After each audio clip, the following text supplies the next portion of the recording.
தேவனே நான் ஓமதண்டையில் இன்னும் நெருங்கி சேர்வதே என் ஆவல் பூமியில்.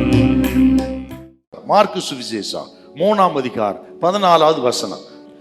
அப்பொழுது அவர்கள் 12 பேரை தெரிந்து கொண்டு அவர்கள் தம்மோடு கூட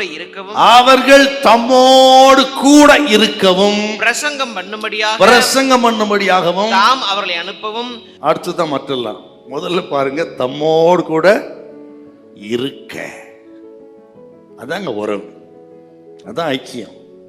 அப்போ முதல் ஆண்டவர் ஏற்படுத்தினது எதுக்குன்னா அவரோடு கூட இருக்க. மார்த்தாள் மரியாள் வீட்டுக்கு வர்றார்.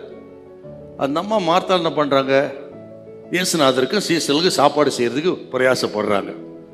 இந்த மரியாள் ஆண்டவர் பாத்திரம் உட்கார்ந்து அவர் வாய்ந்து வருகிற வார்த்தைகள் என்னவா இருக்குமோன்னு கேட்கறது உட்கார்ந்துருக்காங்க.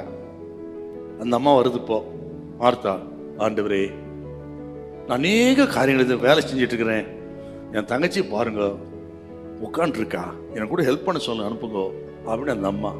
அப்பா சொல்றாரு, மார்த்தாளே மார்த்தாளே, அநேக காரியங்களை குறித்து கவலைப்பட்டு கலங்குறா, தேவையானது ஒன்று, இவ்வளோ நல்ல பங்கை தெரிந்து கொண்டா. சார் நாம என்ன பண்ண இருப்போம், களைப்போடு இயேசுநாதர் வந்திருக்கிறார், சீசல் வந்திருக்கிறாங்க. முதல்ல அவங்களுக்கு தேவை ஆகாரம். அந்த ஆகாரத்தை ஆயத்தப்படுறது பெரிய வேலையில மார்த்தாள் இருக்கிறா. இந்த அம்மா உட்காந்து இருக்குது மரியா. நாம என்ன பண்ணிருப்போம், இந்த மார்த்தாளுக்கு என் மேல என்ன ஒரு பெரிய பாசம், எங்களுடைய தாகம் எங்களுடைய பசியெல்லாம் அறிந்து அதை ஆற்றுவதில் என்ன கண்ணுங்கிறத மகளே நீ வாழ்க அப்படின்னு மார்த்தால தான் வாழ்த்திருப்போம். மரியாள் இது பாரு சும்மா உட்காந்துருப்பார் சொல்லிப்போமா. ஆனா இங்க ரிவர்ஸா நடக்குது.